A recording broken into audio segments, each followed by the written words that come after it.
નમસ્કાર મિત્રો, મારી યુટ્યુબ ચેનલ સંજય પટેલમાં આપનું હાર્દિક સ્વાગત છે। બાળ મિત્રો, આજે આપણે ધોરણ 3 વિષય છે પર્યાવરણ આસપાસ તેની સ્વઅધ્યયન પોથીનો ભાગ 2 જેમાં પાઠ 8નો સમાવેશ થાય છે, જેનું નામ છે ફરરર। તેની સ્વઅધ્યયન પોથીનું સંપૂર્ણ સોલ્યુશન આજે આપણે આ વિડીયોની અંદર મેળવવાના છીએ। પરંતુ તે પહેલાં જે મિત્રો અમારી ચેનલમાં નવા છે, જેમણે હજુ સુધી અમારી ચેનલને સબસ્ક્રાઇબ નથી કરી તે અમારી ચેનલ જરૂર સબસ્ક્રાઇબ કરે, વિડીયો લાઇક કરે, તમારા અન્ય મિત્રોને શેર કરે અને બેલ નોટિફિકેશન આઇકોન ઓન કરો, જેથી અમારા દરેક નવા વિડીયોની નોટિફિકેશન તમારા મોબાઈલની સ્ક્રીન પર મળી શકે।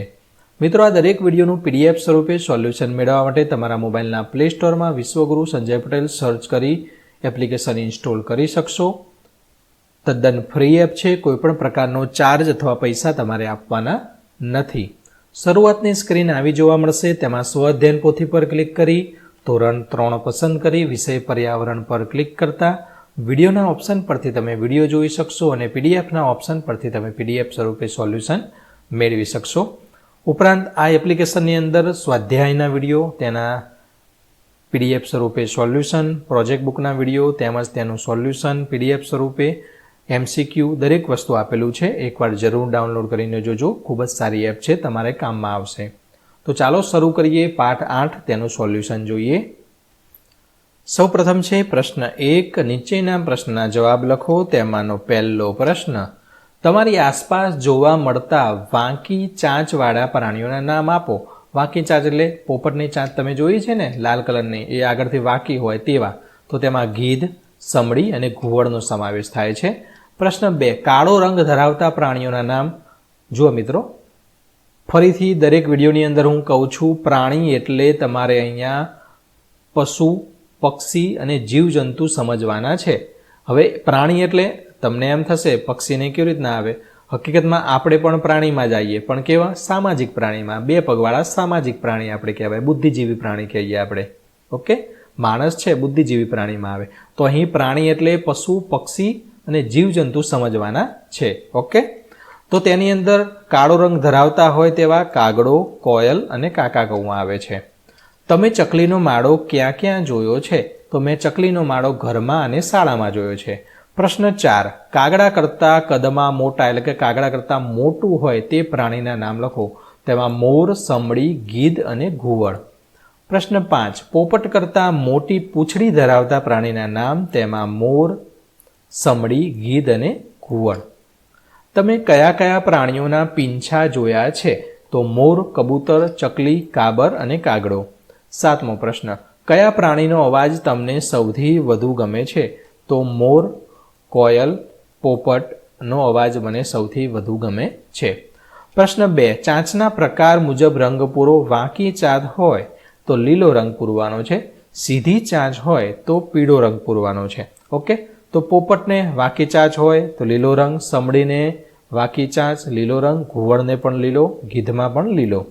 બાકીના લક્કડખોદ, ચકલી, કાબર, કબૂતર, મોર અને કાગડો બધાની ચાંચ કેવી હોય છે? સીધી હોય છે, માટે પીળો રંગ પૂરવાનો છે। ઉદાહરણ મુજબ એક સરખો રંગ પૂરી જોડકા જોડો। અહીંયા ચકલી આપેલી છે, સામે એનો ખોરાક શોધવાનો છે। ચકલીમાં આપણે વાદળી કલર પૂર્યો તો અહીંયા દાણા ખાય, તો તેમાં વાદળી કલર પૂરી અને તેને બંનેને જોઈન્ટ કરવાનું છે। હવે પોપટની વાત કરીએ તો પોપટ શું ખાય? બ્લેક કલર અહીંયા કરેલો છે, તો મરચાં વધારે ભાવે એને, તો અહીંયા મરચાંને આ રીતે ઉદાહરણમાં આપેલું છે, આપણે આ રીતે જોઈન્ટ કરવાનું છે। અહીંયા લક્કડખોદ છે, તે લાલ કલરનું છે કર્યું છે, તો તેમાં લાકડું ખોદી છે, ખોદીને તેનો ખોરાક ખાય છે, તો અહીંયા લાલ કલર બંને બાજુ પૂરવાનો છે।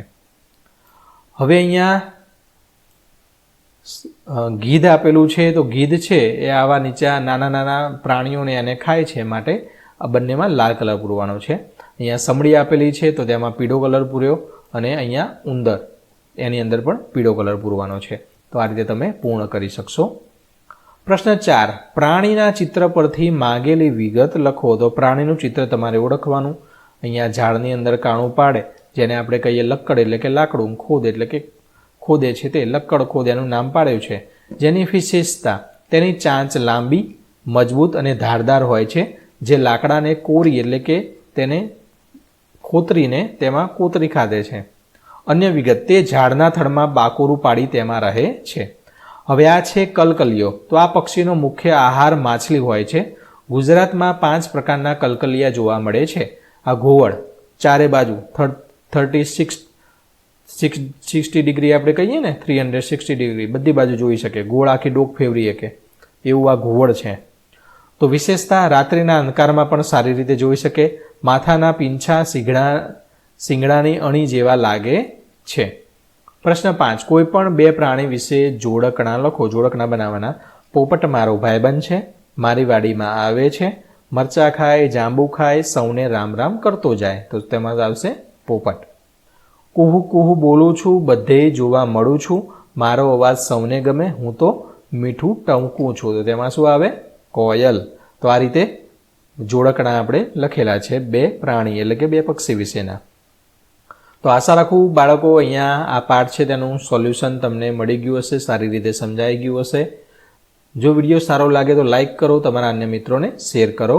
આ ઉપરાંત PDF સ્વરૂપે મેળવવા માટે આપણી એપ્લિકેશન વિશ્વગુરુ સંજય પટેલ તમારા મોબાઈલમાં ઇન્સ્ટોલ કરો. ફરી મળીશું આગળના વિડીયોમાં. ત્યાં સુધી આવજો.